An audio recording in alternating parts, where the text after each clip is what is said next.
This is a HeadGum podcast. London, England, the time is here. We're coming to your city, like, very soon. Yes. This upcoming week. We might be there right now. September 16th and 17th. Are those the right dates? Yes. King's Place at the London Podcast Festival. It's a Friday night, Saturday night. Come to either. Come to both. They're going to be completely different shows. And hey, for you lunks that don't live in London, England, or can't travel to London, England on a moment's notice, guess what? Saturday night, we're doing a live stream show. Yeah, you can buy tickets for that. Anywhere you are in the world, even Antarctica. Yeah. So, and you can watch it live, or you can watch it, I think, anytime in the next 7 days. Yeah, you got afterwards. a week. Yeah, so you got time. You got no excuse. It's much better. You rent something online, 48 hours. That's all you get. Not here. 7 days. You can probably watch it 100 times, 200 times. Hey, write in. Tell us how many times you watched it. But first, buy tickets. Tickets for the live audience and the live stream at tcgte.com/live.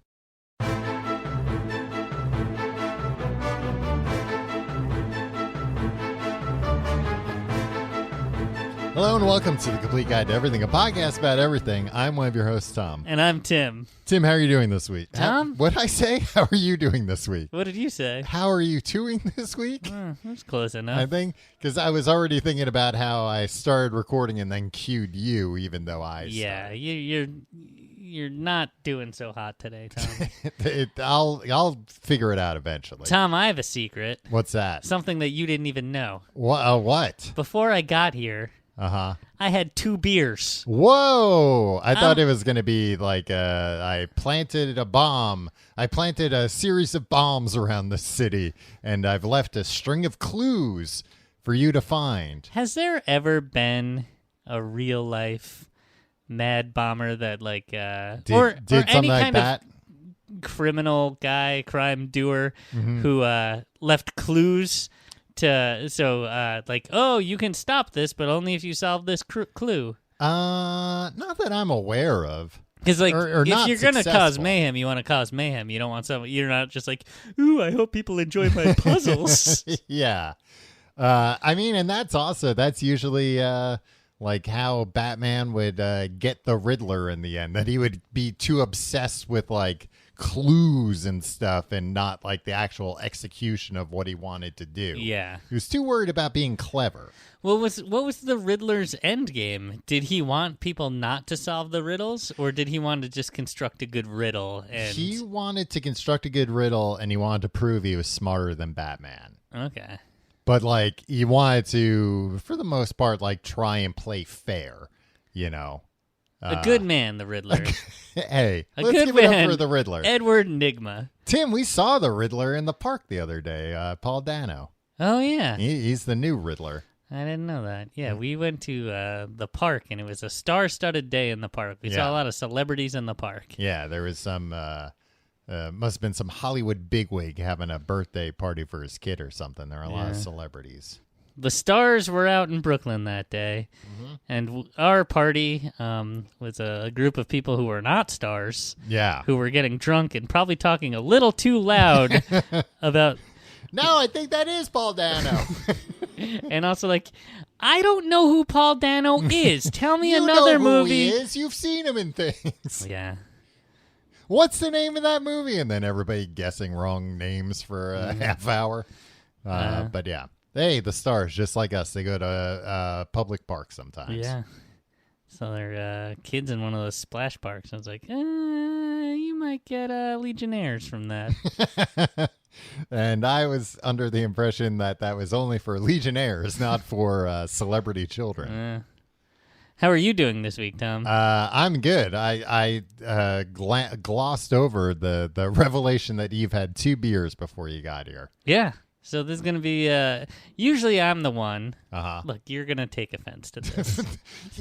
Are you about to say something that's insulting to me? Yeah. That usually you're outpacing me when we're recording. Yes. And I'm grounding this thing. I'm the tether to the to the sober world. Not so this week, Tom. You're the guy sitting next to Sully in the plane, and I'm Sully. I might not be doing things by the book, but God damn it, I'm gonna land this plane and save everyone. You're like Sully if like Sully did moves like that on every flight, even when it wasn't necessary. Like he landed in the river a few times, and they were like, "Why did you do that?" And he's just like, "Isn't it impressive that I landed in the river?" Well, I didn't have my landing gear down. I had no choice. Tom, we're glossing over something else here. What's that? We're going to get on an airplane. We're going to go to London, England in a couple days. Mm-hmm. We're going to do live shows. King's Place, you probably heard an ad about it a second ago. Not you, the listener. No, I heard it too. I was in it. Are you nervous to go on an airplane? Is there something new I don't know about? Well, there's a pandemic, but Yeah. that's whatever. Right. I've been on, That's whatever. Who cares about that? I'm no, cavalier. but I mean, I've been on planes during the pandemic. Oh, have you? Yeah. Oh, I haven't. Oh, okay. It's been a long time since I've done anything normal, like go on a plane. Yeah. And I used to have a fear of flying a little bit, and I got over it. But then I didn't go on a plane for 3 years. So and we came back. Yeah, now I'm just like, going on a plane is crazy. It Yeah. soars through the air Yeah. thousands of feet, and I think hundreds of thousands of miles per hour. No, not that fast, No? but pretty fast, faster than anything else you go inside of. Yeah. Yeah. You know of. I know what things you go inside of, and it's the fastest. But yeah, I'm not worried about that. I've been on planes before; it'll be fine. Has it settled down on the airplanes, to your What do you knowledge, mean? Tom? Oh, like just crazy people? Yeah, bad behavior. No, I think Now that they I said think you don't that's have to just wear, now that they said you don't have to wear masks Right. anymore, are they not like freaking out at every little? No, I think people. I think still half the world's brains are broken now, and there might be a random like, "What do you mean you don't have peanuts?" Yeah. And somebody goes crazy. You ever hear an older person complaining about how they can't eat peanuts because a child nearby has a peanut allergy? It's like, how badly do you want peanuts right now? Yeah. Well, I've heard about that on planes where somebody has a peanut allergy, so they don't give out peanuts, and people lose their minds. It's like they give you 4 peanuts in a little wrapper. It's fine. And also, that child will die if you if you eat those 4 peanuts. Yeah, it's fine. You'll live without those peanuts for a few hours. Yeah. Have a cracker or pretzels. Yeah, but don't you dare dip either of those in peanut butter. I don't think they even give out peanuts anymore, really, because of that. Because it's just we can just give out pretzels. It's fine. Cost cutting, penny pinching. Well, pretzels still cost a pretty penny. I guess that's What true. do you think are more expensive, pretzels or peanuts? All right, Tom. Per item, per peanut A single or pretzel? yeah, versus a single peanut. Now, what are we talking? We're talking a pretzel. And a honey roasted peanut. Okay, that was the... Tom, Yeah. you read my mind. A honey roasted peanut. A single honey roasted peanut. Yes, versus a tiny pretzel. I'm going to say that peanut is more expensive. Yeah, I'd agree. All right. Because I have a jar of peanuts right now. Honey roasted peanuts. Planters, the good stuff. The gold standard, Tom. And it wasn't cheap. I'll tell you what was cheap at the store: pretzels, if you wanted them. Well, So yeah, it's a cost-cutting measure. see you next week. Tim, this week we're talking about I don't know how you feel about this band, A actually. seminal band. Yeah, the Red Hot Chili Peppers. Yeah, Kiedis and Company. Kiedis and Co. It's what they should really call themselves. Uh, They are an enigma, are they not? Yeah. They're a well- regular Edward Enigma. Well, let's talk for a second before we get to that. Do you think it's a good band name or not? Yeah, fine. Isn't Do you? I think it's a good band name. I think it suits them. But I always think about this it's very hard to think of a cool band that has a bad. Actually, there are cool bands that have bad names, but try and think of a bad band that has a cool name? Because then it's like, well, that name's not cool because it's that band now. Exactly. That's my theory about band names. And I've been in bands when we've been trying to name bands. It's just like, it doesn't matter. Just name it something that another band doesn't already have. Right. And it's like, if you're a And good don't band... try and be too clever about it. Yeah, if you're a good band, it doesn't even matter. Like, if you're a the good band, Beatles, but you spell beat like a drum beat. yeah, and that would be the worst name if they were a bad band, right? Yeah. But, if a band sucks, you're just going to be like, oh, what a stupid band name for a stupid band. So Yeah. it doesn't matter. Just name it whatever. It's fine. Except for when everybody was doing, this was like, I think the late aughts or the early teens, where people were like taking celebrity names and like making it like... Yeah, well, that kind of falls into the like something else already has that name, so now you're... What am I thinking of, though? There were like indie bands that were like taking like the Juan McLean or something. Or like Dillinger Escape Plan. No, that's a cool band name. Yeah, well, I guess because it's not just Dillinger. Yeah. Dillinger would be a cool band name. Last names are okay, I think. I don't really know what you're talking about. Are you talking about Marilyn Manson?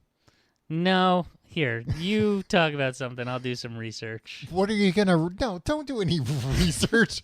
You're just going to type into Google, like, early odds band names. You weren't even legit. Late aughts, Tom. Late odds band names many that beers sound have you like had? celebrities. Just name one. Yeah, the Juan McLean. Okay, well, there you go. Yeah. Yeah. You know what I mean? Yeah, bad names. Yeah. Because it's like, oh, that's a person's name, not a band's name. I did a deep dive into Don McLean yesterday. Yeah, from the Eagles. No. You're thinking of Don Henley. Don McLean, the writer of... American Pie. Yeah. There's apparently an MTV The documentary. The screenwriter of American Pie. No. That's Jason Biggs. He shared co-writing credit with The Pie. Well, that's not all he shared. Yeah. He shared an intimate lovemaking scene with that pie. Fluids. It's American Pie. There's apparently a documentary. Mm-hmm.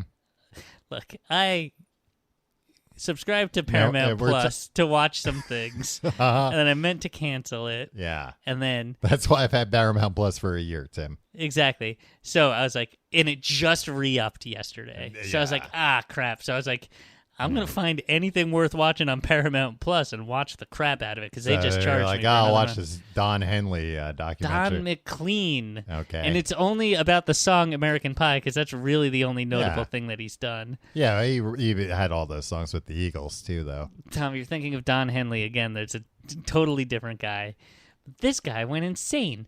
All I knew is that like he was going to play an NRA rally right after a mass shooting, and there was always a good look. Yeah, always a good look. But like, also you think of American Pie, and you think, oh, this guy's a poet. This guy is going to be. Yeah. This guy has been accused of bad things from his family members, just like not like abusive, like emotional abuse. Okay, I don't think any kind of physical abuse. Okay. But he's in his mid-70s, and he's now dating a 28-year-old, quote, pinup model. And he bragged about writing his daughter out of his will because she mouthed off too much. Well, Tim, sometimes you just need banter between the songs. You can only play American Pie so many times. Yeah. So anyway, Don McLean, a weird man. Yeah. But you can't deny Hotel California is a pretty good song. You're thinking of Don Henley of the Eagles. Or maybe Glenn Fry.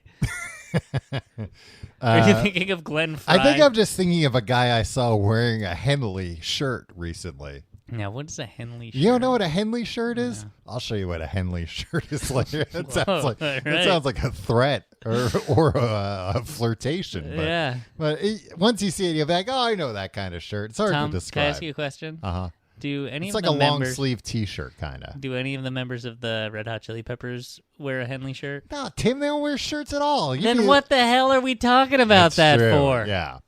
I mean, you were getting to talking about what you think about the Chili Peppers. I think they're they're an Edward Nygma, Tom. Yeah. Because they're like, you look at Flea, Mm-hmm. and he's like one of the most respected men in music, and he'll play Yeah. on He's albums. certainly one of the most respected bass players. Yeah, and he plays a lot of stuff. He's widely regarded as a great bass player. Mm-hmm. And you got Anthony Kiedis, who's widely regarded as the world's biggest clown. Yeah, it's a weird band. You can definitely. Then you got John Frusciante that is doing used to do experimental weird guitar stuff. Yeah, it used to be a very cool guitarist. I don't know what he's like Yeah, nowadays. now he just plays power chords or just open chords. Yeah. And then you have Chad Smith, who's just and then we got this bro drummer guy, but he's pretty good at playing the beats. Yeah. Yeah, Chad Smith. And I think he's 15 years older than the rest of the guys. Chad Smith's the guy that everybody talks about. He looks like Will Ferrell, but he's the guy that always looked like he was in a different band than everybody else. Right. Me and my other frat brothers came up with a band, but they all got sick tonight, so I'm playing with these weirdos. Yeah. But when they're all doing their we're gonna put socks on our wieners. He's just I'm gonna go play the drums if that's cool, right? It's I'm gonna wear a baseball hat instead. Yeah. How about that? And it's hard to drum with a sock on your wiener; it would fall off. So I'm just gonna put shorts on. Yeah, but he's behind the kit. Nobody can see what's going on back there. I forgot that they perform with the socks on. Sometimes they just perform nude as heck. Yeah. With their little butts hanging out. And I would say they all have little butts. They're all pretty skinny guys. Yeah. Yeah, it was from all the drugs. Well, yeah, that's what I was gonna talk about, because that's I feel like that's especially tied to the beginning of their band. Yeah. Okay, wait, hold on. First, one word that describes the Red Hot Chili Peppers. Yeah. Go for it. Oh, me? Yeah. You know what mine is? What? California, baby. Yeah, it's a very California Seminole band. California band. And the Eagles, I'd say. I would even argue 2 words, Los Angeles. Ooh. I feel like they're the quintessential Los Angeles band. I would from argue our 3 lives. words. All right. City of Angels. Wow. Ooh. Touche. So I was reading this at 1986. They've been around since 84? 1983, baby. 83. Yeah, it's their 39th anniversary as a band, which is why we're doing the show on them. It's crazy that they've been around that long. Yeah. Because they didn't get big until the late 80s. Right. But I feel like they were big in weird circles. I think people are I'm a big fan of the Uplift Mofo Party Plan. Yeah, I could see them being being kind of like a college band for the first few years of their existence before they became bigger. Because they do, I think it's hard to argue that they don't have a unique style. Right. Whether you like it or not, you hear a song by them, oh, that's the Red Hot Chili Peppers. What do you attribute that to? The melding of styles, or Anthony Kiedis's goofing on the mic? I think John Frusciante and Flea are pretty recognizable. So I think sometimes you'll hear them and you'll be like, "This sounds like Chili Peppers," and then you hear wow, ding dong, and then you're like, "Oh yeah, it's Red Hot Chili Peppers." Nobody else has ding dong in their lyrics nowadays. But Anthony Kiedis, it sounds like pretty frequently will be like, "I don't have words here. I'm just gonna make weird sounds instead." Yeah, which is funny because his lyrics, all over the place. But sometimes he does have genuinely that's not a good lyric, but that's a clever rhyme that you got there. Really? Anthony. Bonafide ride step aside my Johnson. Where's the rhyme? As we do when we do in Wisconsin, something like that. Wait, say that again, slower. He rhymed Johnson with Wisconsin. All right. So did Hemingway. Is that true? Yeah. Did Hemingway, he wrote a lot of rhymes? Yeah. Mostly limericks. Is that what he's known for? Yeah. Hemingway was known for his sparse limericks. But I was going to say in the beginning of their career, I have in my notes here, in 1986, they were given $5,000 to make their third album, and they spent $2,000 of it on cocaine and heroin. Yeah. They're like there are sad drug stories for the Chili Peppers. Yeah, like all the current members are alive as of recording this, but and they've all seemingly kicked their habits, hopefully for good. For at least it seems like all of them have been clean for a long time, right? Yeah. Did you ever read Anthony Kiedis's memoir Scar Tissue? I did not. I listened to the first couple chapters as read by Ryder Strong. Right. Why didn't Anthony Kiedis read it? Not enough rhymes, not enough ding dongs in there. Yeah, I don't know. Probably can't read. Do you think? Uh-huh. Yeah, how does a book like that get written? A ghostwriter does a series of interviews with him. Yeah. And records them, has somebody else transcribe them, and then, edits that into his voice and has it sound like I don't know. I think it's cool that Ryder Strong should play Anthony Kiedis in the biopic or whatever, right? No? Nah, I don't He's think cool. So. Tim, you're basing this on Sean Hunter, Boy Meets World. Yeah. On a cool kid on a TV show from the 90s. Do you think Ryder Strong, his name is freaking Ryder Strong. Yeah. That is a pretty cool name. Yeah, he has long hair. Does he now? Well, he did in the 90s. He also had short hair in the 90s. So did Anthony Kiedis. He had both long and short hair in the 90s. It's true. I got you there. It's making a lot of sense now why they hired him to read the audiobook. Yeah. Also, as far as I know, Boy Meets World filmed in Los Angeles, California. Hey, it's all. I heard that Anthony Kiedis would frequently drop in on set just to see how everything was going. That would probably be a terrible idea. It'd be like, Topanga, go into your dressing room and lock the door. Kiedis is back. He was frequently shooed from the set. Yeah. Well, that's there apparently in Scar Tissue a lot of bad things that he did, sex with underage girls. Yeah. Donovan's daughter was one of them. Sunshine Superman Donovan? Yeah. Wow. Yeah. And he just wrote about it in a book? Yeah. I mean, that's Ryder Strong happily read it? I mean, that's the crazy thing that, it sounds like he did a lot of bad things he did some bad things that people have heard about. But then he did bad things that nobody heard about, but he wrote about them in his book, which, I guess you got to give him a little credit for that to, really clear the air there, but it doesn't diminish the bad things he did. Yeah. Did he apologize for it? I believe so. I think that's why he had it in there, but I didn't. And I do it again. No, and same thing. Just trying to stop me, assholes. Chad Smith and Flea also were accused of assaulting a woman and tearing her bikini off to spank her or something after a show. And yeah, there's a bunch of bad. But again, it's look at these guys.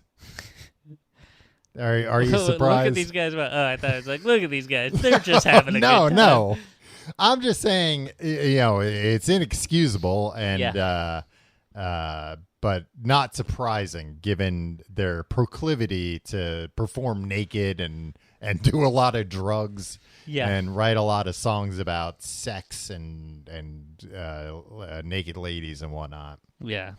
They write a lot of songs about naked ladies, though. Not necessarily naked, but sometimes they write songs about pretty ladies that they'd like to see naked, I think. Yeah.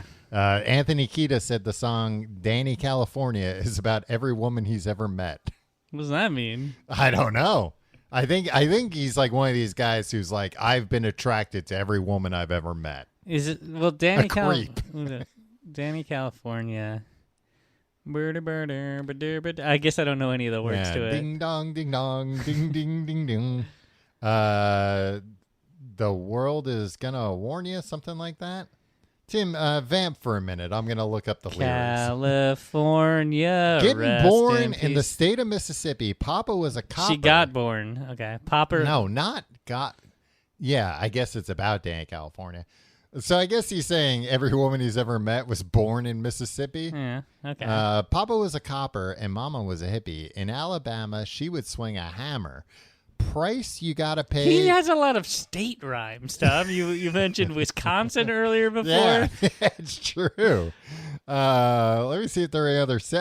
And then later in this, California. Yeah, they're a very educational band. With a name Should like teach them in Danny elementary California, day was gonna come when I was gonna mourn ya. A little loaded, she was stealing another breath. I loved my baby to death. Push the fader, gifted animator. 1 for the now and 11 for the later. Hold on to your hats. Never made it up to Minnesota.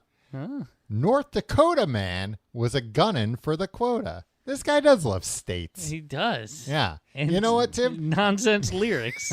I'm going to take it back.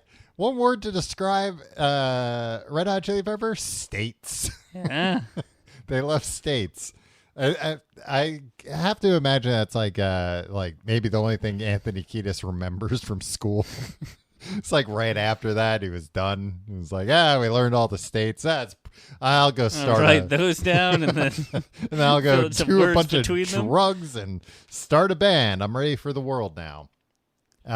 Also, so they had their original guitarist died of an overdose, right? Yeah. Hillel Slovak. Yeah. A lot of songs Slovak. that they've written are about him. And then also that... If you see me getting high. If you see me getting by. Knock me down. Yeah. That's about if you see somebody getting high, punch them. Yeah. Punch them to stop. Yeah. Punch them as hard as you can. Yeah. Repeatedly until they And fall down. Anthony Kiedis sang that song and then proceeded to get high a whole bunch of times after that, presumably. Yeah. Mm-hmm. Sadly, nobody knocked him down. Flea and John Frusciante were at the Viper Room the night River Phoenix died. Tim. Really? They were performing with Johnny Depp. Ooh. Yeah, a real Viper Room special there, all these guys. You walked into a Viper Room that night, you would have looked around and said, yep. This is what I heard about the Viper Room. Although you probably wouldn't have heard about it. We wouldn't have heard. I heard about it because it's where River Phoenix died. And just Who was on drums? You know what? I can't look it up. That I'm out of cursed data. outfit. Yeah, I don't know, but there was like a weird Motley Crue. It wasn't Motley Crue's drummer, but there might was have been but it Tommy Lee. might have been. But there was a Motley Crue of musicians performing that night. Yeah. Apparently, I'm sure all stone cold sober. Sure, it sounded great. Tom, I saw Flea perform one time with Patti Smith. Oh, really? And that same day, I peed at a urinal next to Tommy Lee. So maybe they did. Oh, wow. Yeah. And did he look over at your wiener and go, pff? No, he did make a comment, like as if I was trying to look at his wiener. What was the comment? It was Hey, something- check out my wiener. No, it's like, yeah, it's as big as you heard, or something like that. Were you desperately trying to look at it? Like, Well, I mean, I might have. Like, yeah. you know, like, I don't think I consciously did it, but I think like it was like, this is your chance. Yeah, Like, I mean, yeah, I would argue probably your one and only chance to see if Tommy Lee's wiener is as I've big as only you've seen heard. it steering a boat Right. on film. But now I have a chance to see one of the things it's made for, pissing. Exactly. And I gotta see. If he was that good at steering a boat with it. Imagine if you looked over and he was just like, yeah, it doesn't piss. It's only good for steering boats. I've just been standing here pretending. Don't tell anyone.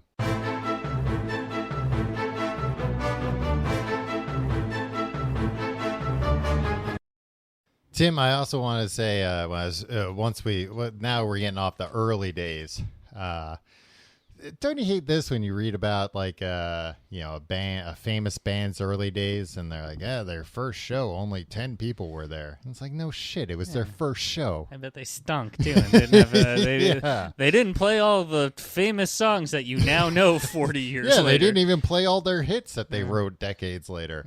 I don't know. I always read that, and it always irks me because it's like, yeah, except for like the Traveling Wilburys, every band has only had a few people in their first show. That's not an interesting fact. Yeah. Hey. Which is why I didn't bring it up on this show. Yeah, you should never bring that up, Tom. Yeah. All right. So we don't know anything about the early days.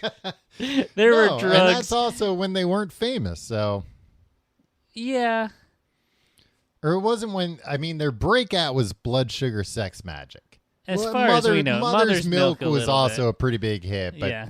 like Blood Sugar Sex Magic was when they became like a mainstream band. Right. Under the Bridge was like a real big hit for It was them. a crossover. Yeah, I just remember that being on maybe VH1 too, like just all the time. That's when you knew. Yeah. Hey, this bridges the generation gap. When it's in heavy rotation in MTV's it's for Buzz Bin. Gen X and Boomers. Yeah, and also VH1's Dust Bin. Ooh, Sick Burn at VH1. Right. Tim, the video hits 1. VH1 was supposed to be like more adult. Yeah. More, like adult contemporary. Yeah. I feel like VH1 was also the first to kind of start doing, well, they did like behind the music and that kind of Right. stuff. Like, yeah. And pop-up video, Tom. And pop-up video. Yeah, a little more educational, VH1. Yeah, than very MTV. educational. They probably played that Danny California video a lot to help kids learn about the states. To learn about the 4 states mentioned.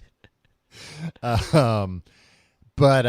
yeah, the Under the Bridge, big hit. I would argue. Yeah.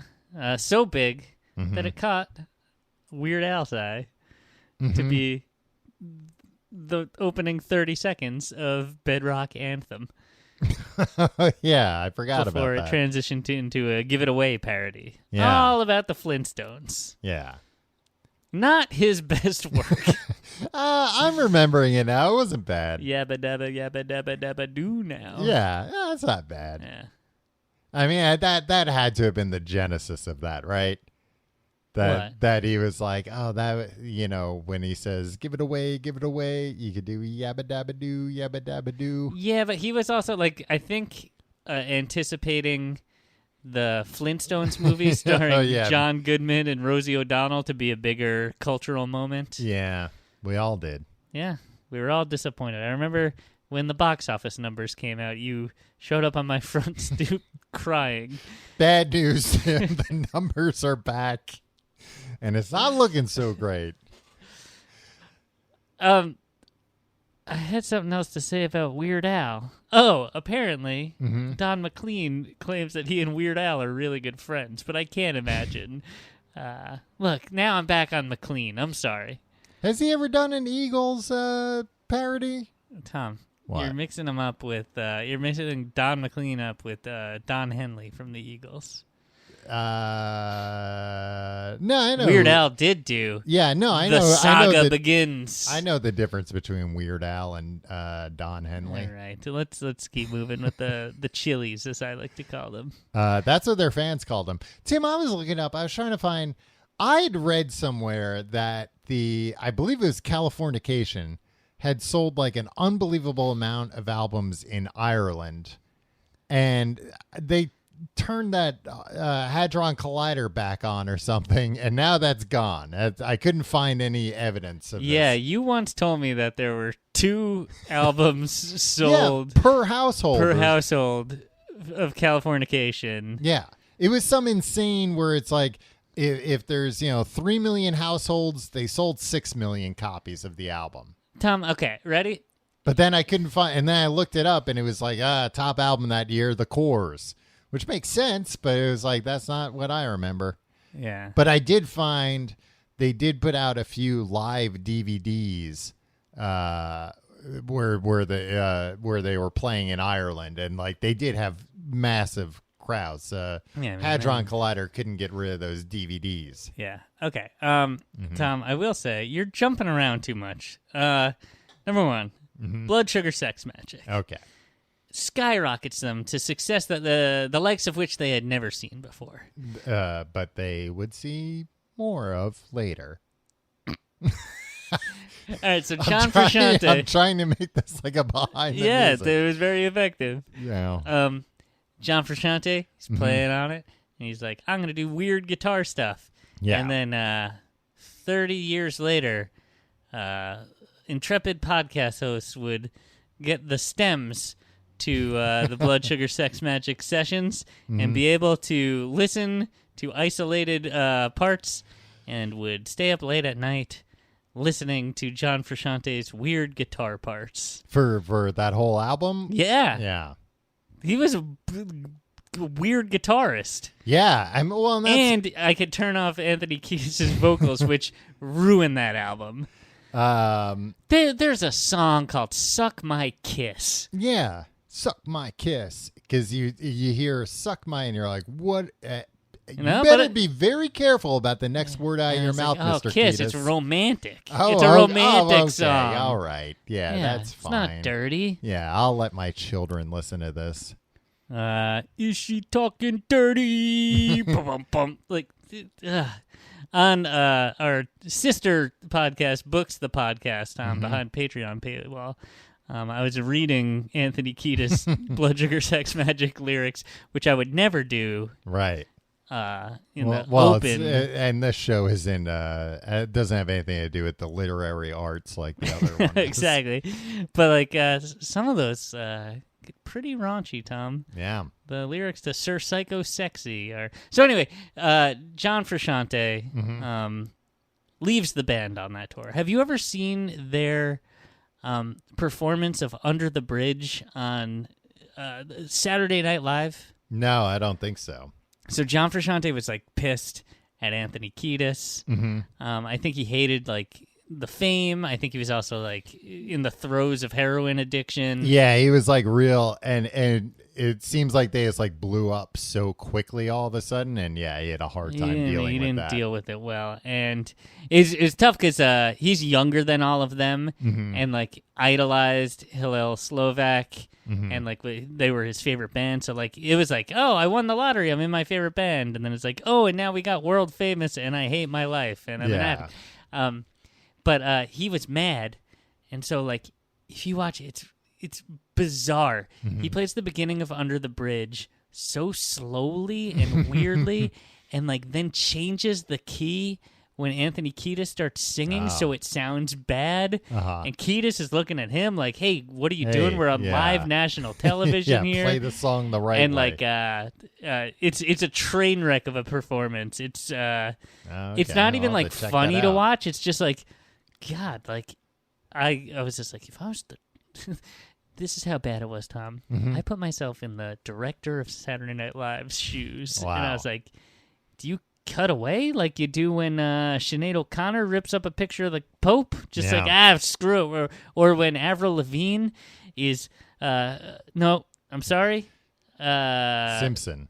Not Jessica Ashley Simpson is revealed to be a lip-syncing fraud. Yeah.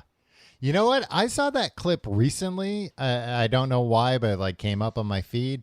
And they took a lot longer to cut away than I remember. Yeah. Like, it's very awkward. Like, she's off stage for like a while. Like, she does like a jig and then just kind of like wanders around, walks off stage. The band just keeps pretending to play for like, I don't know, at least a solid 10 seconds before they cut away. Yeah. Well, what happened was they're like, oh no, this was supposed to fill 3 minutes. And so Lorne Michaels was running around and he's like, somebody add 3 minutes of material to the Mango sketch that's coming up. Yeah. Have Mango, touch his butt and tell another person that they can't touch the Mango. Otherwise, we're going to have just 3 seconds of static before we cut to showtime at the Apollo tonight. Yeah. we're gonna get through all the credits instead of just like scrolling like the top 3 credits and then cutting away at the end. Yeah. I think they should make the good nights at Saturday Night Live 15 minutes long. Why? Because I just want to see everybody shaking hands and hugging and don't holding think up they signs wanna that do say it like that- "Happy Birthday, Greg." I don't think they do it that long, Tim. I think pretty soon after the cameras cut, they all Yeah, but if the cameras were on for 15 minutes, they'd have to keep it up. Isn't that such a weird thing that like this is a show that this is their job, and every week at the end they all get together and hug each other like, "Oh, this was so great. Let's hug each other." Could you imagine like before leaving the office every day, you're just like, "Great job in that meeting." I mean, me and you hug after we do this show every week. Yeah, for 15 minutes. Right. Well, because that's the right way to do it. It's not just one hug for 15 minutes. No. We change positions a lot. Yeah, and we're doing 2 shows usually when we get together to Yeah. record, so it's a lot different than Saturday Night Live. Everybody calm down. I forgot looking at this album. Pretty much all their albums have a lot of songs. Yeah. They can really pump out the trash. And also, like, looking at these songs, it's like I couldn't hum some of these songs from Blood Sugar Sex Magic. I do like first song, Power of Equality. That's a good song. Got a good message, Tom. Yeah. Death to the message of the KKK. It says. If you have to ask, you'll never know. That's You know what fun. I like in the stems that I got? Uh-huh. The falsetto parts, which I Is think it, are for for Shantae and Shantae? Yeah. Flea, maybe. Okay. They're on a separate track, so I Mm-hmm. can leave those in. It's, if you have to ask. And then you can do the you'll never know. And then you come in, you call me up, and you go, "Funky motherfuckers!" Bleep that, please. No. Breaking the Girl. Yeah. I like that song. I mean, without the vocals, all of these are fantastic Yeah. songs. We all got into this album in high school. Everybody Yeah. except for friend of the show, Dan. Mhm. And I just remember being like, "Dan, you don't understand. You got to ignore the lyrics." And it's not like once you get rid of the lyrics, it's not like bro-y or like Yeah. frat boy anymore. It's more just like really good funk. And Dan was just like, "Well, Tim, I guess I'm just not that into funk like you." Yeah. Yeah. I don't know if it's really good funk. And since when do I care about really good funk? Listen, I listen to a lot of funk. Mr. Funk, Tim, me. And let me tell you, this is really good. As long as you ignore the singing, which is, pretty loud in the mix. But all right, so Blood Sugar, and then One Hot Minute, and that was after. This is what is criminally overlooked. So John Frusciante leaves. Yeah. They replace him with a guy for the tour, which I think in the behind the music they show a little bit of him playing "Give It Away" live, and it's like, you cherry picked this clip, but anyway, it just wasn't good. yeah. So they're like, all right, we need to bring in the big guns for the we next album. We need a ringer. We're one of the biggest bands in the world now. Yeah. We can't just get some nobody. Hey, somebody open up that coffin in the corner and see if there's a man in there sleeping. Oh, yeah? Dave Navarro of Jane's Addiction. Well, is in they opened up the coffin and they said, "No, it's just Carmen Electra in here." They said, "No, look under her." Yeah, Dave Navarro of Jane's Addiction. Yeah. So he's like, "Yeah, I'll join the Red Hot Chili Peppers. Why not?" Now, what's your feelings on Jane's Addiction? I think they're okay. I never liked them. I like that song, "Caught Stealing," something like Been that. Caught Stealing. Been Yeah. Caught Stealing. I like that song, but a lot of their other songs I never Perry liked. Farrell is a lot. Yeah, I think that's my issue. yeah. I think all these Yeah, if you don't like Anthony Kiedis, then Perry Farrell's Perry gonna be Farrell's at least like a little weirder than Kiedis. Yeah, he's not bro-y. Yeah. He doesn't have like esoteric nonsense lyrics. His obsession, his sex obsessed nonsense is of a stranger proclivity. yeah, but he still has that like I'm gonna I'm gonna have sex obsessed lyrics, but also I feel like there was like a real time in alternative rock in the late all throughout the 90s of singers who are like, oh, you want me to sing into the camera? I know just how to dance. Yeah. And like, no, I'm really into it. Get a fisheye so you can get the rest of the band, on the outskirts, but I'll be just singing right to the lens. Yeah. No, I mean, there's some good Jane's Addiction stuff. Yeah. I never really got What into them. do you think about Dave Navarro as a guitarist? I think he's pretty good, I guess. I don't know. Seems fine. All I remember Sleeps from in a that coffin, album is Aeroplane, which is an awesome song. Which is a minor hit. It's Yeah. actually a pretty good album. Yeah. Oh, they give it... Have you ever heard the Flea song, P? Where it's P-E-A, excuse me? Tom. It's not about what Tommy Lee apparently can't do. P-E-A. It's Okay. I'm a little P. Uh-huh. I love the stars and the trees. Or something like that. Yeah. But then it gets a little profane. Well, it wouldn't be the Chili Peppers. You think Anthony Kiedis maybe had a pass on It wasn't sexual. It's just a About- lot of cussing. about farts and poops and stuff? Yeah, a lot of farts and poop. No, there's some good songs on that album. Okay. A lot of people were like, yeah, but it doesn't sound like the Chili Peppers. And it's like, well, there was like the funk era, Mm-hmm. and then there was one mainstream album Yeah. that was just really good funk, Tom. And then there was this out. Like what they're like, they don't have a consistent lineup, really, right? The I think Jack Irons was their original drummer, right? Like so. Yeah, if you go to their Wikipedia page under like former band members, there's like a dozen names there. Yeah, so I think people were a little bit more like, this doesn't sound like Blood Sugar Sex Magic. Yeah. But what they were saying was, this doesn't sound like Red Hot Chili Peppers. And it's like, hey, guess what, man? Red Hot Chili Peppers sounds like whatever they want. Whatever Yeah. Kiedis says. And some days he says, let's make this sound like really good funk. Exactly. Some days he's like, let's make this sound like, I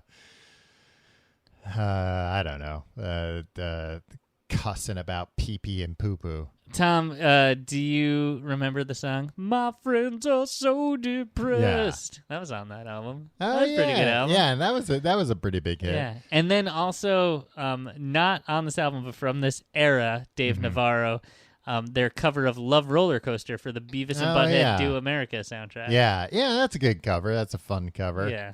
I mean, unnecessary, but Yeah. But don't you want to hear Kiedis sing those lyrics? Move it over here. is that what the lyrics are? Something like that. Yeah, the other guys, I think Flea's doing the roller coaster Is he? of love. I don't think okay. Kiedis can do that. I don't think Anthony Kiedis can sing. I was watching, like I said, they played these big shows in Ireland, and I was watching a few clips in preparation. Yeah. And like, man, being Anthony Kiedis seems great.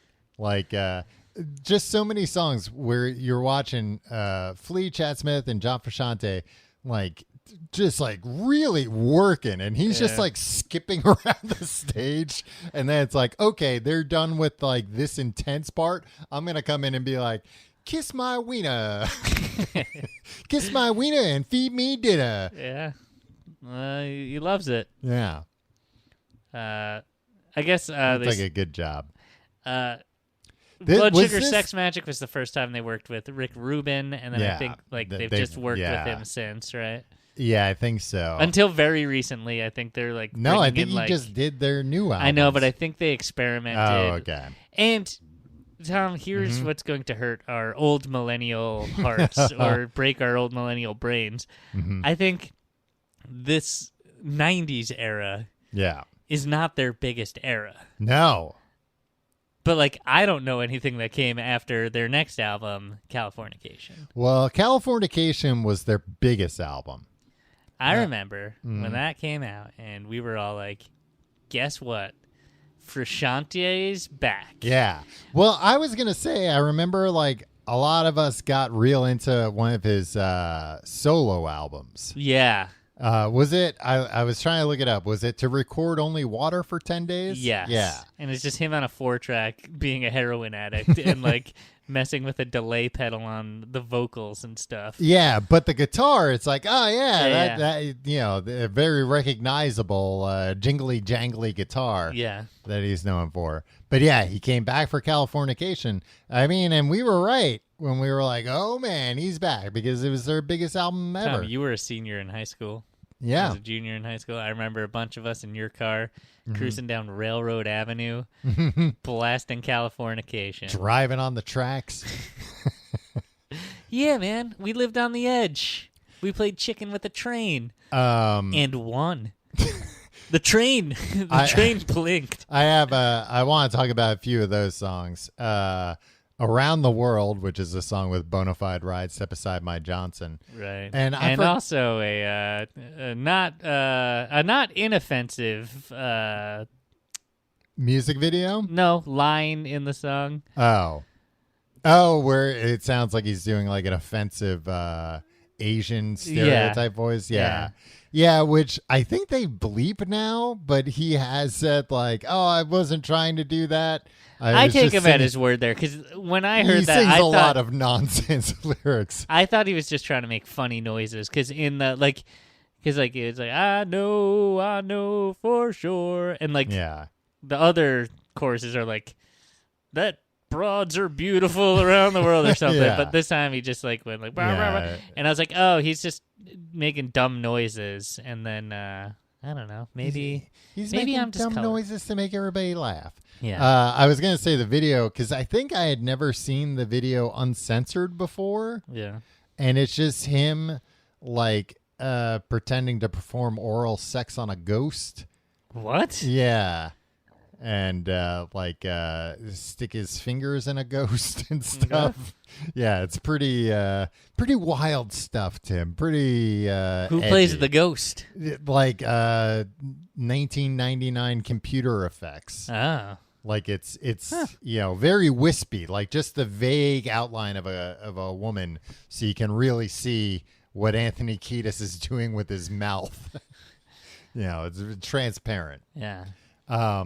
Hey, again, very romantic man. I think maybe my favorite Red Hot Chili Pepper song. No, my favorite Red Hot Chili Pepper song might be "Soul to Squeeze" off the Conehead From the Conehead soundtrack. Yeah. Why is that on the Conehead soundtrack and not Blood Sugar Sex Magic?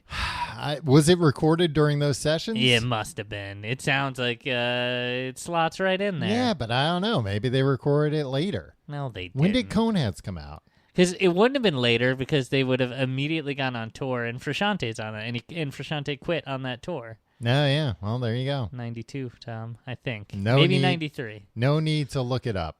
Well, yeah, I mean, they went for like a long time between albums. The Conehead there. soundtrack was pretty good. They went for, I think it was like 95 maybe that One Hot Minute came out. So there was 6 years between albums. Yeah. And then 4 years until Californication. But maybe my second favorite Red Hot Chili Pepper song, Parallel Universe. Because it goes... You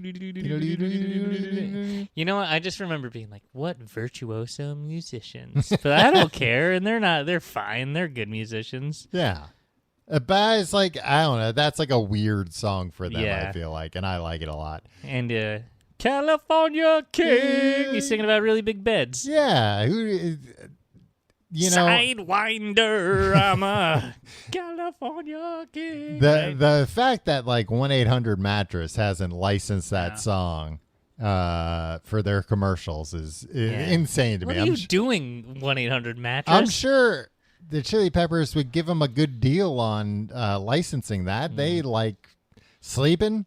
They would say, hey, Right? from what I understand, they like doing a lot of things in bed. Yeah. Sucking kisses. Throw the boys a few free mattresses to suck some kisses on, and and you use their song to sell some California stick Kings. their fingers in a ghost. Yeah, get them for the commercial. Yeah. Hey, boys, come sit on the mattresses. Show everybody what digitally you do on them. penetrate an apparition. Other Side. I also like that song. See, that's, you know what? This signals the road where it's like, Ketis is trying to sing now. Yeah. How long? How long? It's like, oh, man.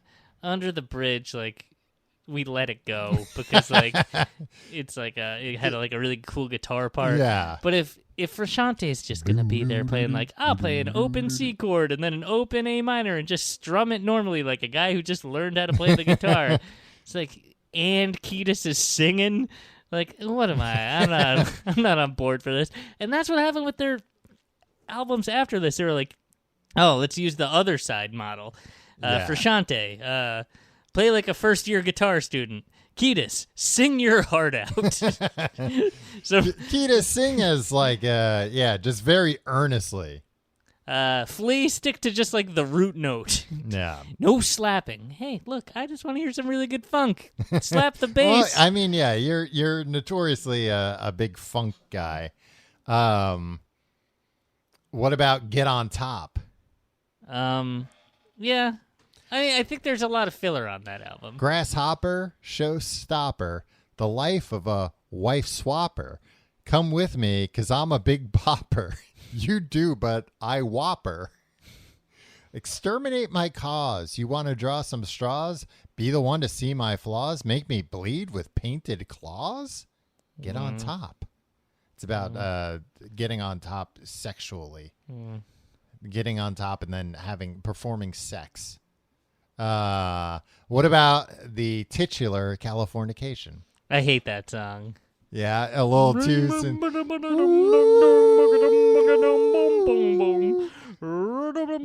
What about the Crazy Taxi music video? I have no idea what you're talking about. The music video looks like the video game Crazy Taxi. And it was like live my life 1999. through It the was like, lens of a wow, look freaking at these video game. graphics. I was reading something, I was trying to find Chili Peppers trivia, and one of the trivia was like, they did this. It was 19 years before Ready Player One. It's like, Ready Player One wasn't the first time somebody had the idea of, what if somebody was in a video game? Right. You morons. That doesn't seem like that concept would fit the tone of the song. And also it's like, oh man, what are they trying to, is this a pop song or is it a David Duchovny television program on premium cable, Tom? Make up your mind, guys. That was another piece of interesting trivia, maybe even the only interesting trivia, that Showtime didn't get permission to name their show Californication. That's okay. Consequently, the band filed a lawsuit. But I don't know what happened in the lawsuit, but it says, in addition, one of the characters in the program was given the nickname Danny California. And one episode featured a character describing California as the edge of the world and all of Western civilization. A line from California. Yeah, I mean, you can make references to things without having to. I don't know if you can name millionaires a bunch of money. I mean, I tuned into the first 3 seasons of Californication waiting for Anthony Kiedis to show up. Did you ever watch Californication? I watched every episode thinking like, oh, they're probably going to, and every season it's like, oh, they'll probably do it in the finale, and then it wouldn't happen. I'm like, oh, probably the premiere of the next season. Never happened. He never showed up. I'm sorry, Tom. We'd be remiss if we didn't bring up their infamous Woodstock 99 performance where they played Jimi Hendrix Fire while a bunch of frat boys burned down the Woodstock. I don't know. They were on an Air Force base. What can you really burn down there? Planes? I think it was like the booths and stuff that were selling overpriced water. But at and Woodstock 94, do you remember they came out and played with light bulbs on their heads? Yeah, I do remember that. Yeah, that was pretty cool. That was widely reported. And I say it's widely reported because I got all my news from MTV News. Yeah, and they would play MTV News every 15 minutes. Kurt Loder's back. An adult needs to tell me what I need to know about the world right now. Oh, they wore light bulbs on their head, huh? Very interesting. Tom, I've buried the lead, Mm-hmm. and just so you know, like we can talk for a little bit longer, but people need to stick around to the very end Oh, to hear a revelation. okay. Should I do all the plugs and I everything? don't know. Do you have other things to say? Do you want to talk about By the Way and Stadium Arcadium? By the way, no, I was gonna say that, other than I wrote down Soda Squizzes off the Bonehead soundtrack. How dare you? No, I was gonna say I like the song "Easily" on Californication too. But other than that, I was gonna say that I don't think I know any other songs after 1999. I'm trying to find. I feel like there was like one that I was like, oh yeah, that song was cool. But then, like looking at their last few albums, it was like, oh, I've never listened to any of these. I don't know any of these songs. Stadium Arcade. There is. They have this one song. It might be on Stadium Arcadium where it goes, "Hey, Oh yeah, I know that listen song. what I say." And I just remember Howard Stern being like, "I really like that song." Well, you get all your music recommendations from Howard Stern. He's the one who turned you on to funk, if I'm not mistaken. Yeah, it's really good funk. Yeah, but they've got 2 albums out this year. One that's already out and one that's coming out in October. Yeah, it's always a good sign when it's like, we've put out one middling album, but guess what? We had so many tracks left over from those sessions, we're going to put out another one. Oh, I think it was, I like the song By the Way on the album By the Way. I thought that song was all right. I feel like that's the rare song where it's just like, I'd like to hear that chorus once in a while, but I don't need to hear the rest of that song. Yeah. Oh, and Stadium Arcadium had Danny California on it. Right, I've never heard of that song. Jesus, yeah. Stadium Arcadium, I forgot that was a double album. There's Yeah. 28 songs on it. Yeah. And people like it. Oh, I'm sure. I mean, they're still a big band. And, I'm sure there are people, huge Chili Peppers fans that are like, Blood Sugar Sex Magic wasn't very good. You know, because Yeah. they got into them later. Or That's maybe they fine. like heard the lyrics. I mean, have his lyrics changed? Does he not sing? I mean, he's got to be in his 50s now, right? Pushing 60, maybe. 59. Even, I just looked it up. Kiedis and Flea are 59. just 10 Chad years Smith away from is- their favorite number. Exactly. Chad Smith is 60, and I think Frusciante is like 52. Okay. There was a weird situation, right? They had a touring guitarist, Uh-huh. Josh Klinghoffer or something. Okay. Right, recently. And then Frusciante left the band again. Yeah, and then came And back they were like, again. Josh, Mm-hmm. I got his name wrong probably. You're in the band. Step it up. And he's like, all right, I'll play guitar. Mm-hmm. And he recorded some albums. Yeah. Maybe one album, maybe two. Mm-hmm. And then they kicked him out of the band and got Frusciante back. Yeah. But like they were like, oh, it's like Flea and him played.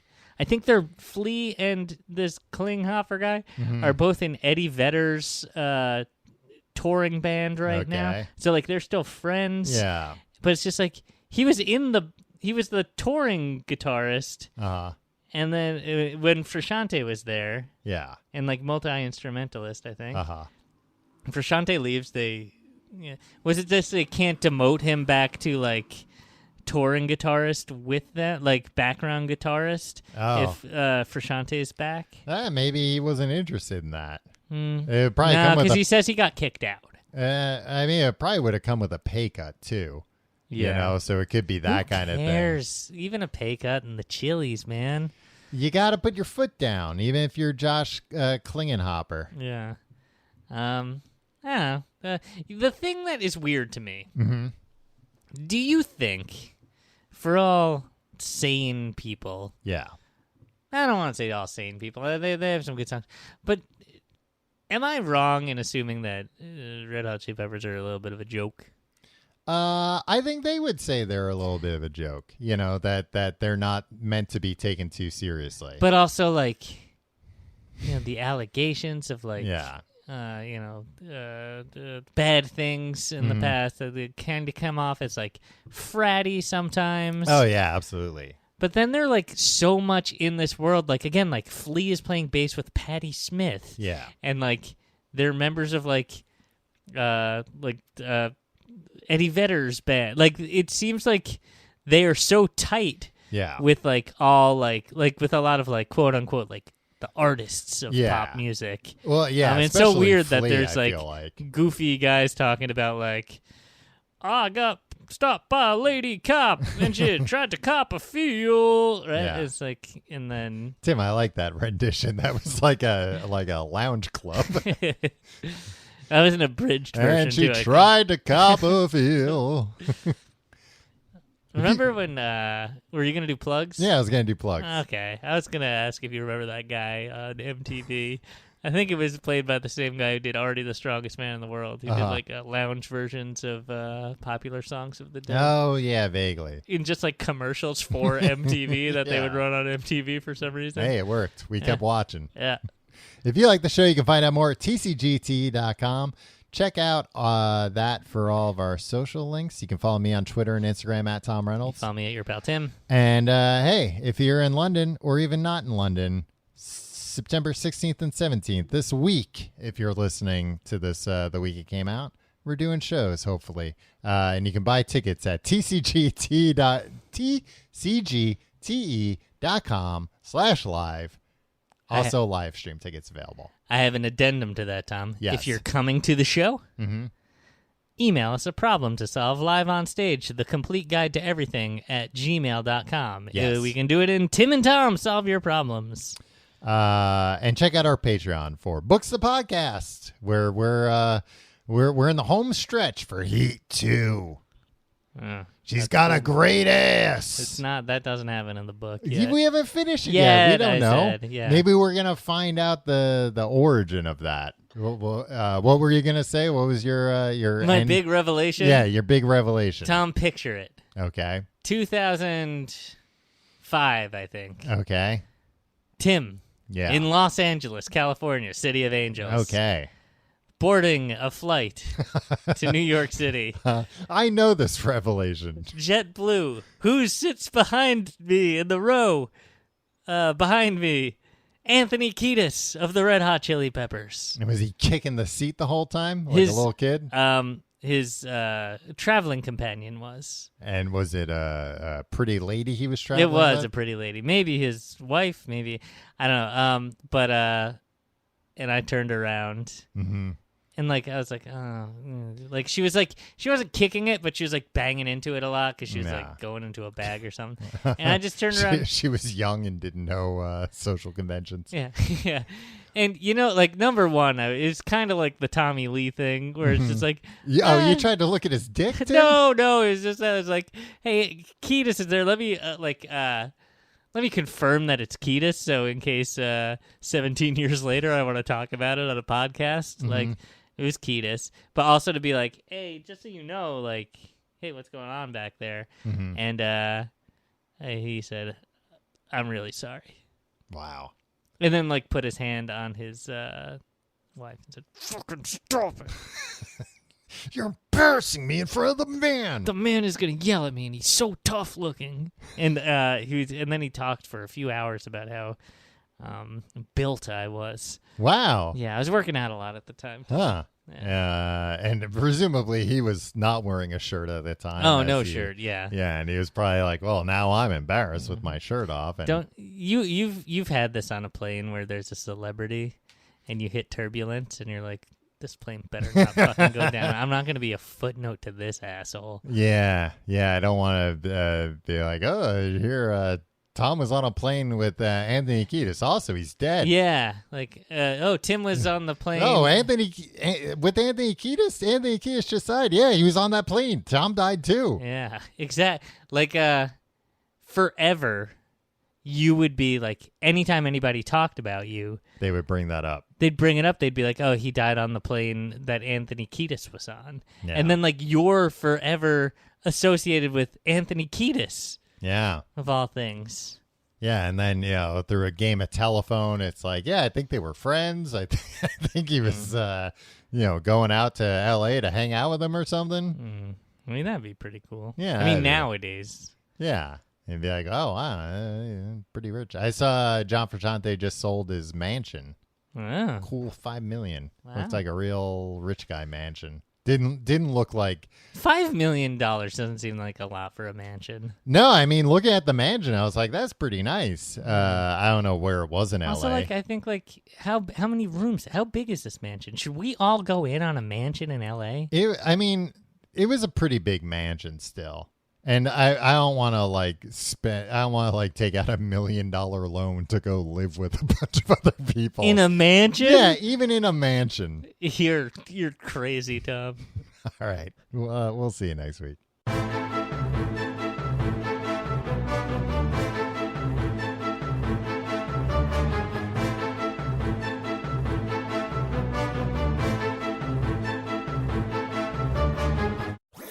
That was a HeadGum podcast.